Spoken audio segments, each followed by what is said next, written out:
When you have to deliver an important presentation, you probably spend tons of time creating it. You make sure every word is accurate and easy for your audience to understand. You create visuals that match the content. You might even click through your presentation a few times to make sure everything looks the way you planned. But what about rehearsing? So many people miss this critical step. They spend days and even weeks or months creating a presentation, but when they deliver it, it falls flat because they haven't rehearsed. Now, I get it. You are busy and you are probably sick of looking at that thing. You've been staring at the same material over and over again. So the last thing you want to do is practice delivering it. But research shows that delivery, the way you say what you say, is just as important to your audience as what you say. So making time to practice your delivery is just a smart thing to do.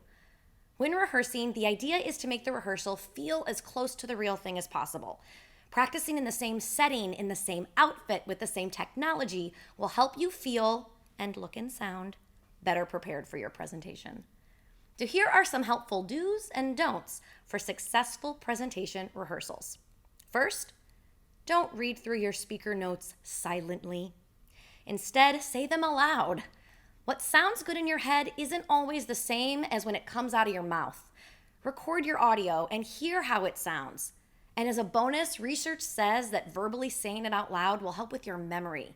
So this technique will also make it easier for you to recall your content when it comes time to present it. Next, don't be afraid to watch yourself. Instead, use a mirror or even a video to record your rehearsal. Now, sometimes we're unaware of how our appearance might come across until we actually see it. So you might decide that your wardrobe isn't quite right, or that the gestures you've been using for years aren't quite cutting it anymore. But you won't find out until you watch yourself. Don't practice alone. Instead, when you're ready, get some folks to come and watch you. It's best to practice the way you're going to deliver, which is in front of people. So if it's possible, get an in-person audience to practice for your in-person presentation, or if you're going to be virtual, do it virtual. And if it's hybrid, get a little of both. Ask people that you trust to give you honest feedback, just to double check those jokes you wrote are really landing. And make sure that those data points still feel easy for the audience to understand. This is going to help you connect a lot more when you're delivering. Don't avoid the tech rehearsal. Practice with your technology so that you'll be ready for the presentation. Use a mic if you have one. Click through your slides to make sure they work, especially if you're going to use a video or multimedia. You want to make sure those all play correctly. And if you yourself aren't a tech expert, that is okay. Ask someone with IT or AV experience to help you virtually or in person to help avoid any big issues on presentation day. Don't use your rehearsal just to click through slides. Ask for time and space to practice where you'll be delivering. A lot of presenters need that 5 to 15 minutes, but they only use it to click through or check the tech. But remember, you might need practice with that confidence monitor or that teleprompter. So as important as the tech rehearsal is, it's super important that you run through the actual content the way you will deliver it. And if you get a little embarrassed with all these people in the room watching you, ask if you can have the room alone or find some space for you to practice. Don't read to your audience. Practice delivering the best you can in a conversational way. If your notes are in bullets, then practice delivering those 3 to 5 word segments. Your job is to quickly scan your notes, get enough to jog your memory, and then talk freely and conversationally about the topic that you're about to deliver to them, so you don't sound like a robot. It's really hard to balance this skill, especially if you have a teleprompter and you are reading a word-for-word script. So you have to practice sounding like you're not reading. Pretend you're sitting across from the audience at your kitchen table and you're just talking to them. You are talking with them, though, not at them. Don't remain stagnant for every rehearsal.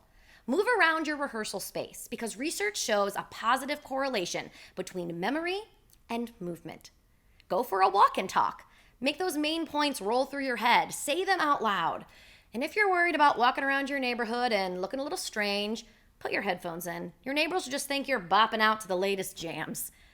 Now, it's okay if you don't get every word right. The more you think about your content while you're moving, the more it'll stick in general. And after you've rehearsed using these tips, if you're still not feeling confident, it might be time to invest in a public speaking coach. Coaches are honest, they give impartial feedback, and you can get a lot out of your time with a coach. They'll give you tips to continue your journey, and they'll help you with that one moment in time you're preparing for. And coaches usually hold you accountable, especially if you're the type of speaker who procrastinates or never has time for rehearsals. So the next time you have to deliver an important presentation, remember this. Read your talk track out loud. Watch yourself in a mirror or on video. Have others watch you. Do that tech rehearsal, but then do an actual presentation rehearsal.